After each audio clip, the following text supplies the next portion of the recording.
Maladaptive daydreaming has been ruining my life. I've been walking around in circles in my room, imagining different stories for over 5 years.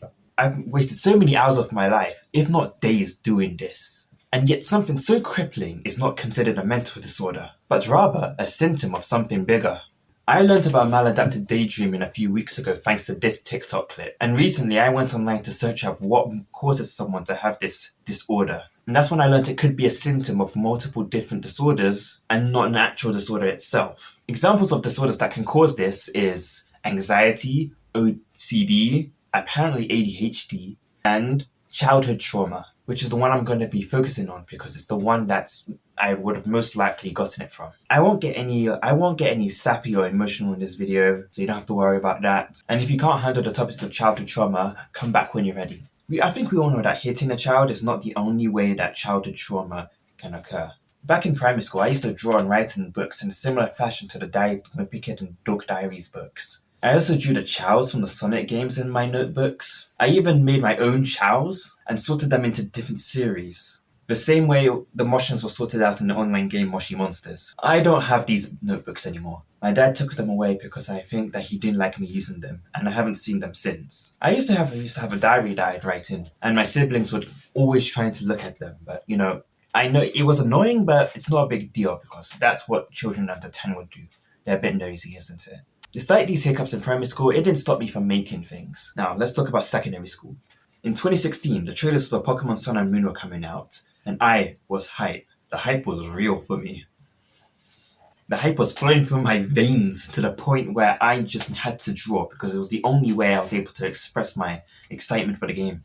One of my favorite trends during the time the trailers were coming out was a redraw of the official art for the Snorlax Z move, Pulverizing Pancake. I liked it so much that I put it on my bedroom wall, but a few days after doing that, my dad told me to take it down. My dad has told me to take down drawings before previously, but this one really hurt because I was really proud of what I made. I think that moment was my subconscious's last straw, because 2 years after that I started to daydream. Why make things in the real world if no matter what you do, it's going to get ripped away from you? Just keep them in your head. That way no one can get to them and take them away from you. Having all my thoughts and ideas in my head did not only just cause me to start maladaptive daydreaming, but it also started to make my head hurt. Like a lot. It's not healthy for someone to not express their thoughts and feelings and to keep everything stored in. In fact, it's a crucial part of a person to express themselves. If you don't do that, you can actually suffer a mental breakdown. So I was potentially suffering two problems there. Fortunately, in 2021, I started to journal right when my head was absolutely pounding in pain. But I have years worth of thoughts and ideas stuck in my head, and I can't spend the majority of my day just writing things down. I have to make money. And so that's why I kind of started the YouTube channel. So I can make money off my journal. I can keep myself sane and make money. So I can continue to keep myself sane and make money. It's a perfect loop. So now, how am I supposed to solve my maladaptive daydream problem? So we know it comes from childhood trauma. And the best way to fix that is to reconnect and help heal your inner child. I've watched a couple of videos on the topic of healing your inner child, and what I learned is that the best way to help your inner child is to welcome them into your life and do the things that you loved as a child. So I'm going to go back to drawing that fan art, and drawing the chows, and then even drawing in my notebooks. Hell, even drawing in my journal. I'm also going to stand on my 2 feet and confront all my privacy issues.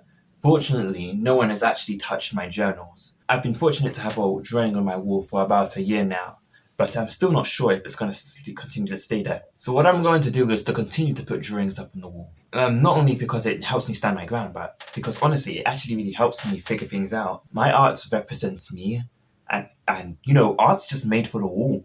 It's not made for social media. It's actually just made to hang up there. You can't really hang up Sure, you can hang up a PNG, and your Twitter Insta feed is like a wall, but you're constantly getting a new wall over and over and over. If you could just have some permanent place to put something up and really call it your own instead of having to scroll through your likes. I'm going to draw and write more than I ever have before for the sake of my sanity. Okay, now I've talked about the solution. The solution I discovered. I've seen a couple of YouTube videos on maladaptive daydreaming, and I'll put a link in the description for you to check those out. But I just got one more thing to talk about. How I am a fraud. I think this happens for people who want to tell stories and who are also maladaptive daydreamers. It's where you've been daydreaming for so long that you start to actually think that those daydreams are actual genuine ideas that you want to bring out to the world, when in fact they really aren't. It's just some weird happiness thing. I was delusional for a long while, but this YouTuber Abby Emmons took me out of it. In one of the videos, she said that you can't really have a story without a theme. The theme for a story is the truth you want to scream from the rooftops. The truth is something that's very personal to you. Something that's connected to your life and your experiences. Your struggles, your ups and downs, the lessons you've personally learned, and your triumphs. Something in your life that you know and deeply understand inside you. None of those delusional stories had that. And I know from experience what it's like to write a story that you don't care about. You won't be able to see the flaws in what you write, which in turn prevents you from becoming a better writer. I mean, that's my personal belief at least. I don't know what ghostwriters do. And it'll be pretty cool to know though. That's what I got to say. Like, share, and subscribe, dislike if you dislike the video, and I am out.